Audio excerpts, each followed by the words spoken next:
Galera, temos dois pontos importantíssimos aqui para investidores de fundos imobiliários. Você ficou sabendo que o KNCR11 vai atingir um valor patrimonial de 10 bilhões de reais?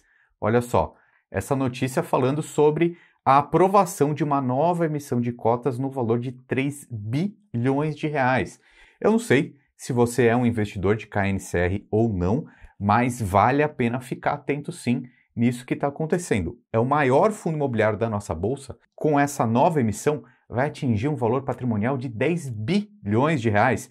É muito grande, então a gente precisa ficar atento sim, falaremos sobre isso. E o segundo grande ponto aqui, pessoal, até era uma dúvida que eu estava há bastante tempo e eu quero conversar com vocês aqui, é justamente porque o KNCR11, por exemplo, é um dos fundos mais recomendados e tem pouquíssimos analistas que recomendam o MXRF11. Vamos conversar sobre isso também, né? Até para comprovar, se eu digitar aqui no Google mesmo, KNCR11 recomendação, vai aparecer, ó, os 12 fundos mais recomendados do mês, já aconteceu também no mês de maio, aconteceu no mês de janeiro, o KNCR sempre figura entre os mais recomendados. E o MXRF11, se a gente faz a mesma pesquisa, nunca é ele que está recomendado. Ó, MXRF não está na lista, não é XPMOLs nem MXRF, enfim. Pouquíssimos analistas recomendam o MXRF11 e a gente vai falar sobre isso nesse vídeo também. Agora, galera, a notícia que realmente mexeu com o mercado, né, nesses últimos dias aqui, é justamente esse tamanho que o KNCR vai atingir. Se você é um cotista de KNCR11, você deve ter recebido aí na sua caixa de entrada no seu e-mail essa convocação de assembleia que foi feita lá no dia 26 de julho, justamente para aprovar essa nova emissão de cotas, aqui a 12ª emissão de cotas. O que isso quer dizer, pessoal? Quer dizer que quando o fundo imobiliário, a gestão do fundo imobiliário, vê que o cenário está favorável, ela emite então esse fato relevante, convoca uma assembleia para que os cotistas decidam se querem que o fundo aumente ou não. A gestão sempre quer um fundo maior, só que para isso ela precisa ter a validação, a aprovação dos cotistas, né? E até coloco aqui uma informação interessante, né? Se eu entrar aqui no site do KNCR11, a gente pode pegar o valor patrimonial histórico, né, de 10 anos para cá. Veja, vai crescendo bastante. Desde 2016, ó, era 2 bilhões de valor patrimonial, cresceu para 5, hoje está 7, mas com essa aprovação vai chegar a aproximadamente 10 bi. Né? O que eu costumo falar? Que isso daqui é uma validação, uma aprovação do trabalho da gestão do fundo. Porque se ele está conseguindo crescer o fundo, ele só consegue porque os cotistas aprovam, né, através das assembleias. Ou seja, essa é a 12ª vez que o fundo capta recursos a mercado para comprar novos ativos. E o detalhe, quando solta essa assembleia, que é esse fato relevante, os cotistas não sabem ainda onde a gestão vai alocar esse dinheiro novo captado. Então, olha só como é importante confiar na gestão, porque é como se fosse um cheque em branco.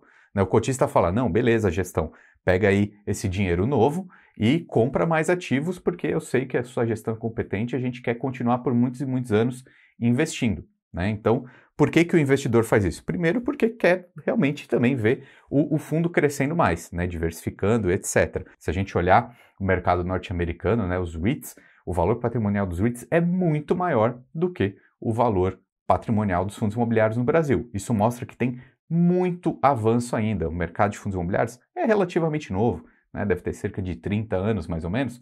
Isso ainda vai crescer bastante. A gente vai ver cada vez uma consolidação desses maiores fundos imobiliários. Então esse é o motivo. E o segundo motivo também, para o cotista, é que ele pode comprar mais barato. Né? Quando tem uma nova emissão de cotas, o cotista ele pode fazer uma subscrição pagando um pouco menos. Deixa eu te mostrar isso aqui na prática agora. Se a gente for ver aqui na matéria os detalhes, então a 12ª emissão de cotas no valor de 2,5 bilhões de reais é o quanto o fundo quer arrecadar e pode chegar até 3 bi. Qual é a questão aqui para o investidor? O valor por cota projetado é inicialmente R$ 101,83 mais 2% de custos. Isso aqui é o quanto ele vai poder pagar a cada nova cota emitida que ele vai ter direito. A proporção, ó, vamos ver, a proporção é isso, 0,32. Na prática, quem tiver 1.000 cotas poderá subscrever 320 cotas. E por que é muito importante a gente ver o valor? Porque a gente precisa comparar qual é o valor de tela que está agora. A primeira informação que eu quero compartilhar com vocês aqui, dentro do site do Investidor 10 mesmo, é a gente ver qual é o valor patrimonial da cota. Então, 101,82, que é, resumidamente aqui, né, fazendo ali os arredondamentos, o quanto o fundo ele está querendo fazer essa nova emissão aqui, ó, 101,83, né? Agora, quanto que está o valor de mercado? Ou seja, quanto você consegue pagar hoje se você quiser comprar uma cota? Para isso, você precisa entrar na sua corretora. Eu utilizo a Toro Investimentos para fazer aqui minhas aplicações. Quando você abrir sua conta na Toro também, você clica aqui em Bolsa, depois explore o mercado, tá? Daí você pode digitar aqui na lupa, ó, por exemplo, KNCR11, e aí a gente vai ver quanto está. Ó, nesse momento, o preço é 103,76. Ou seja, na subscrição, provavelmente você vai pagar menos que isso. Então esse é um dos motivos de fazer a subscrição. Conseguir comprar novas cotas um pouquinho mais barato. Além disso, é dar uma aprovação para o fundo continuar crescendo e validando a gestão que você confia. Se você não confia, não gosta, você não espera que esse fundo cresça, então você não aprova a subscrição, né? Você não faz essa subscrição nova. É uma decisão que todo investidor tem que ter, beleza? E aí, pessoal, como que você faz essa subscrição? Por exemplo, aqui na Toro, que é a corretora que eu uso e recomendo, você pode entrar em contato por WhatsApp com eles e simplesmente pedir. Se você já é o cotista, né, de KNCR, você simplesmente entra lá no WhatsApp deles e você fala, olha, eu quero exercer o meu direito e subscrever as minhas cotas proporcionais, já vai estar tudo ali certinho para você saber. Detalhe importante, tá, pessoal? Lá na Toro Investimentos, quem tem mais que 100 mil reais investidos na Toro ganha uma assessoria individualizada. Quem tem menos que 100 mil reais lá na Toro também recebe esse suporte via WhatsApp. Não é um assessor individualizado, mas é um suporte via WhatsApp que funciona muito bem, tá? Então, como eu disse, eu recomendo a Toro Investimentos. Nós temos uma parceria, eu vou deixar o link aqui na descrição, que você ganha uma série de benefícios abrindo conta lá. Super fácil de usar, totalmente taxa zero e super seguro porque faz parte do Grupo Santander, beleza? Agora, galera, aquela grande pergunta polêmica aqui. Por que todo analista recomenda o KNCR11, a maioria deles, e por que quase nenhum recomenda o MXRF11? Eu já me perguntei isso várias vezes e também já fiz essa pergunta para vários analistas em alguns eventos que eu participo aqui. E sabe qual que é a maior parte das respostas que eu recebo? É o seguinte, não recomendo o MXRF11 porque eu prefiro outro, né? Nunca é porque o MXRF é ruim, é só porque outros têm ali mais vantagens, segundo esses analistas. Inclusive, eu quero saber a sua opinião. Por favor, coloque aqui nos comentários por que você acha que poucos analistas recomendam o MXRF11. Agora, dando até a minha opinião e agora mostrando alguns dados aqui para a gente ver o que dá para comparar e o que não dá para comparar entre esses fundos, né? Eu acho que essa daqui até é uma opinião minha, eu nem acho que eles são totalmente comparáveis, porque tem algumas similaridades, mas eu coloco eles em caixinhas bem diferentes. Dentro da minha carteira de investimentos, por exemplo, eu gosto muito de separar aqueles ativos que têm um nível de segurança maior e outros que têm níveis de segurança menor. O que eu considero? O KNCR11, um dos fundos mais seguros que a gente tem no Brasil, né? Aquele fundo high grade. Já o MXRF11, eu considero ele numa caixinha de meio risco, né? Então é o middle risk. Por quê? Porque tem algumas características que são muito diferentes entre eles. Então vamos começar aqui a mostrar os dados na tela, tentar comparar o que é comparável e depois a gente vai mais para frente. Quando a gente entra aqui no site do Investidor 10, tem essa função de comparar os FIIs. Então, por exemplo, ó, a gente tem o KNCR em vermelho e o MXRF aqui nesse verde escuro. Em 2 anos, o resultado do KNCR é muito melhor. Isso aqui tanto com uma valorização das cotas, que não costuma ser muito grande, muito mais pelos dividendos pagos. Se a gente olha o resultado em 5 anos, o KNCR está dando uma porrada aqui no MXRF, certo? Veja que em 10 anos isso muda um pouco, né? Na verdade, quem tá ganhando aqui é justamente o MXRF11, tá? E por que isso aconteceu? Porque, na teoria, quando um fundo ele tem um pouco mais de risco, ele precisa entregar mais retorno para os seus investidores, porque senão ninguém investiria nele. E isso aconteceu aqui claramente, se a gente olhar nesse gráfico, lá para trás. Quando a gente pega o gráfico aqui até 2017, eles estavam andando meio juntos. Aqui, ó, de 2017 até 2019, 2020, foi essa grande distância entre o MXRF e o KNCR. O KNCR praticamente anda de lado essa época e o MXRF dispara. A gente tem um ponto que é, sim, a popularidade que o MXRF ganhou nessa época, né? Isso fez a cota dele crescer muito, porque era muita gente comprando, mas também naquela época, o MXRF ele era um fundo com uma pitada a mais de risco, né? Inclusive mais risco até do que ele tem hoje.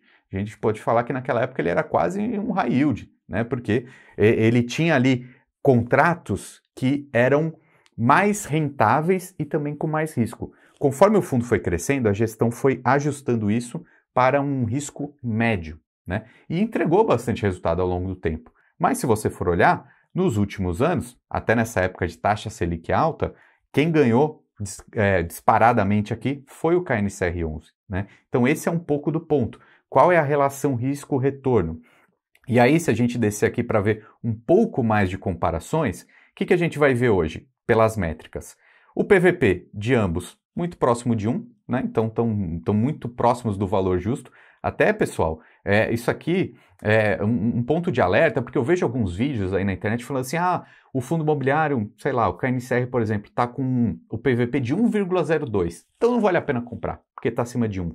Mas está só 2% acima do seu valor justo, né? Que seria o 1. É pouca coisa, né? Comprar um fundo imobiliário bom com um preço próximo do valor justo é interessante, né? Eu diria que até 1,4, 1,05 ali, dá para pensar em comprar, né? Obviamente que a gente quer comprar barato, mas não invalida a tese de investimento, tá? Muito cuidado com essas regras prontas aí que podem assustar. O dividend yield atual do KNCR 12,55, do MXRF 12,11, mas daqui a pouco eu vou colocar aqui na tela um número para frente, né? Pensando numa estimativa. Número de cotistas, o MXRF ganha disparado, né? 1,3 milhões e o KNCR não tá ruim, mas está perdendo feio aqui, né? Mas tem 419 mil cotistas, liquidez diária também bem grande do KNCR e o valor de mercado, o valor patrimonial aqui, na verdade, do KNCR disparado. Agora, pessoal, eu vou colocar aí na tela um gráfico que eu preparei, justamente pegando todas as informações do MXRF e do KNCR desses últimos meses aqui. Olha que interessante. Pegando os valores aqui mais recentes, o yield mensal do MXRF está na casa de 1,05. Do KNCR está 1,32. Isso dá aproximadamente um yield anualizado de 16,9%. Por quê? Porque a taxa Selic está alta, né? A taxa Selic é como se fosse um valorzinho por dia, né, na rentabilidade dos investimentos. Então, como ela foi crescendo, esse dividend yield esperado aqui, anualizado do KNCR, está sempre acima da taxa Selic, tá? Por quê? Porque a maioria dos contratos do KNCR são atrelados ao CDI, ou a taxa Selic. Já do MXRF tem muito IPCA. Olha como são diferentes. Eu vou te mostrar a composição daqui a pouco, mas a gente, assim, tem coisas que não dá para comparar. Um é CDI, o outro tem majoritariamente IPCA. São coisas diferentes também, tá? Aí, só para completar essa distribuição dos rendimentos, veja que o percentual do CDI do KNCR está 104%, mas se a gente colocar que ele não paga imposto de renda, né, aqueles 15%, se comparasse com uma renda fixa, equivale a 122% do CDI. E aí, pessoal, se a gente pegar aqui mais informações, tanto do relatório gerencial do MXRF11 quanto do relatório da Quineia, do KNCR, a gente vai para a parte de composição, galera. Isso aqui é muito importante, tá? O que tem dentro do fundo. Então, majoritariamente no KNCR são CRIs. Todos eles, a 99,7% com contratos com o CDI. Já o MXRF, o que a gente tem aqui? Grande parte, quase 76% da composição do fundo com contratos atrelados à inflação, ao IPCA. Então, vê agora em números como são diferentes nessa característica também. Mas para mim, a característica mais diferente que tem é essa daqui, a composição do portfólio, porque só 80% do MXRF é de CRIs, enquanto 12% está em outros FIIs e 6,6% está em permutas financeiras, tá? Permuta financeira é como se fosse um desenvolvimento imobiliário, tem um pouco mais de risco. Essa composição de outros FIIs também tem um certo risco diferente, tem o risco de mercado, pode valorizar, desvalorizar, dependendo do cenário da economia. Então percebe que quase 20% aqui do MXRF tem um pouquinho de risco. É muito risco? É arriscado pra caramba? Não. Mas comparado com o KNCR, que é extremamente conservador e tem CRIs, que tem uma boa qualidade de crédito, que remuneram aproximadamente, vamos até colocar aqui, paga CDI mais 2,24%. Então, quando a gente compara o MXRF com o KNCR, o MXRF tem um pouco mais de risco. E aí, se a gente for comparar essas janelas históricas aqui de retorno para o investidor, em alguns momentos o KNCR até pagou mais, né? E em outros momentos esteve muito próximo. Aí essa brincadeira do risco-retorno. Será que eu quero correr um pouquinho mais de risco? Eu preciso ter um retorno a mais. Se eu não estiver tendo um retorno tão a mais, né, como eu mostrei aqui nos números, por isso que a maioria dos analistas acaba preferindo o KNCR 11, tá? Pelo menos essa é a minha visão, é o que eu consigo enxergar aqui desses números, mas eu quero saber a sua opinião. Escreve aqui embaixo o que você pensa sobre isso tudo, tá bom? E seja muito bem-vindo aqui ao canal Lucro FC. Um abraço e até mais.